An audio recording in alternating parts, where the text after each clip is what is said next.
Imagine walking through a city where corruption is everywhere, violence in the streets, injustice in the courts, and a complete disregard for morality. Now, imagine that city being completely wiped out in a matter of minutes by fire raining from the sky. Sounds like a scene from a disaster movie, doesn't it? But this was no fictional story. It was a real historical event, the destruction of Sodom and Gomorrah, one of the most chilling and thought-provoking tales in the Bible. Why did these cities face such a catastrophic end? What could have pushed things so far that an entire region was annihilated? And most importantly, what lessons does this ancient story hold for us in today's world? Stay tuned, because what you're about to learn may completely change how you see history, prophecy, and even modern morality. Welcome to Toth the Overcomer. Hey everyone, welcome to Toth the Overcomer. If you love deep, mind-blowing Bible stories and facts that are not just fascinating, but can transform your faith, you've found your home. Make sure to hit that subscribe button and turn on notifications so you never miss any future videos. We cover everything from biblical mysteries to lessons that are deeply relevant to your life today. The sinful cities of Sodom and Gomorrah. Sodom and Gomorrah weren't just average cities, they were infamous for their wickedness. They were so corrupt that their reputation spread far and wide. Genesis 13:13 gives us a glimpse of their moral state. Now the people of Sodom were wicked, great sinners against the Lord. But what made these cities so notorious? According to biblical and historical accounts, they weren't just sinful. They embodied extreme and unchecked immorality.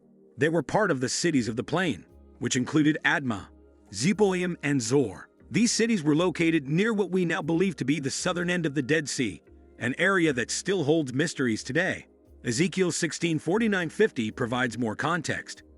Now this was the sin of your sister Sodom. She and her daughters were arrogant, overt, and unconcerned. They did not help the poor and needy.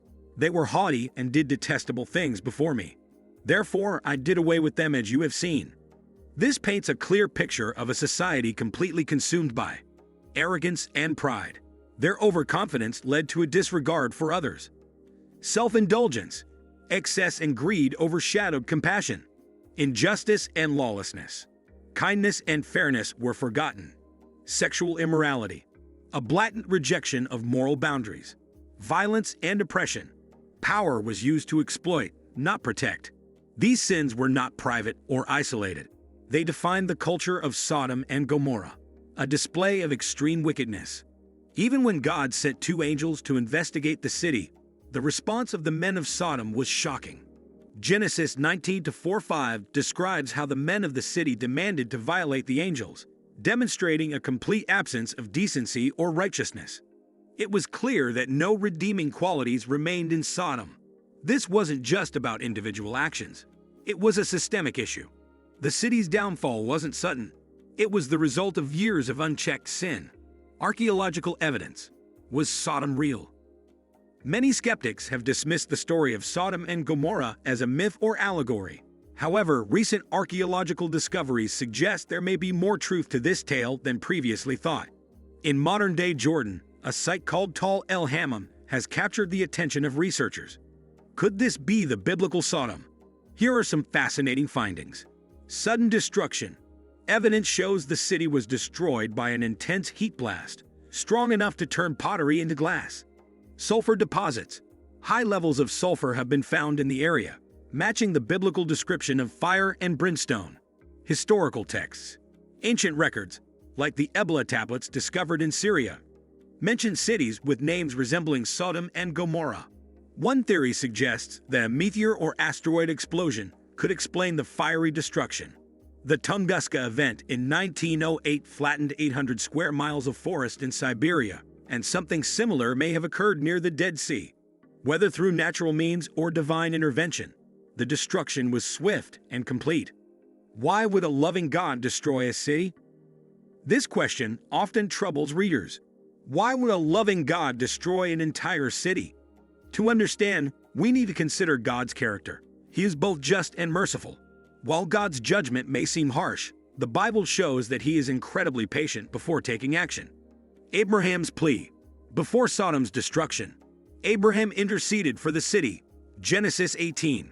God agreed to spare it if even 10 righteous people could be found. Sadly, there weren't even 10. A chance to escape. Lot and his family were warned and given the opportunity to flee. This shows that God doesn't deliver judgment lightly. He provides ample warnings and opportunities for repentance. The destruction of Sodom wasn't a random act. It was the final consequence of persistent and unrepentant sin. Lessons for today. A warning for the future. The story of Sodom and Gomorrah isn't just about the past. It's a warning for the present and the future. Jesus himself referenced Sodom when discussing the end times. In Luke 17:28-30, he said, "It was the same in the days of Lot. People were eating and drinking, buying and selling, planting and building. But the day Lot left Sodom, fire and sulfur rained down from heaven and destroyed them all. It will be just like this on the day the Son of Man is revealed." Jesus warned that before his return, the world would be as corrupt as Sodom. This story serves as a reminder to stay vigilant and grounded in faith. The mystery of Lot's wife. One of the most puzzling elements of the story is the fate of Lot's wife. While fleeing Sodom, she disobeyed the angel's command not to look back and was instantly turned into a pillar of salt. Genesis 19:26. This moment has sparked numerous interpretations, offering both physical and spiritual insights into her fate. Physical explanation. Some scholars and historians speculate that Lot's wife may have been affected by the intense sulfurous gases and debris from Sodom's destruction. The region's geological activity, with its high concentration of sulfur and salt near the Dead Sea, may have created an environment where such an outcome was plausible. This theory aligns with the catastrophic natural phenomena described in the Bible, suggesting her transformation was a direct result of staying too close to the disaster zone. Spiritual meaning. On a deeper level, Lot's wife's act of looking back is often seen as symbolic of her divided loyalties. Her hesitation suggested a lingering attachment to the sinful city and its way of life, which had been condemned by God. By turning back, she revealed a heart unwilling to fully trust in God's deliverance and to let go of a corrupt past. This spiritual lesson underscores the importance of wholehearted obedience and detachment from sin. A warning to move forward. The story emphasizes the danger of clinging to the past instead of trusting God's plan. Interestingly, near the Dead Sea, a natural formation called Lot's wife resembles a human figure made of salt. Whether or not this is connected to the biblical story, it serves as a powerful symbol. Living differently. Lessons for use. The downfall of Sodom and Gomorrah isn't just a story of destruction. It's a call to live righteously. Here are some key takeaways. Pursue justice and kindness. The people of Sodom were marked by arrogance and disregard for the needs of others, particularly the poor and vulnerable. By actively practicing fairness, compassion, and generosity, we reflect values that strengthen communities and honor God's expectations for humanity. Listen to warnings. Before the destruction, warnings were given to Lot and his family as a chance for escape, showing God's patience and mercy. In our lives, we are often given signs and opportunities to turn from harmful paths. Heed them before consequences become irreversible. Don't look back. Lot's wife hesitated and looked back, symbolizing attachment to a sinful past, which cost her dearly. To grow spiritually and achieve a meaningful life, we must fully trust God's plans and embrace forward movement without clinging to what holds us back. Final thoughts. What would you do? So, what did you think about today's story? What part surprised you the most? Let us know in the comments below. If you enjoyed this deep dive into biblical history, here's what you can do. Like this video to support our channel. Subscribe for more amazing Bible stories and lessons. Share this video with someone who loves uncovering biblical mysteries. Here's a question for you to ponder. If you lived in Sodom and knew it was about to be destroyed, what would you do? Would you warn others, run for safety, or hesitate like Lot's wife? Thanks for watching, and as always, stay strong, stay faithful, and be an overcomer.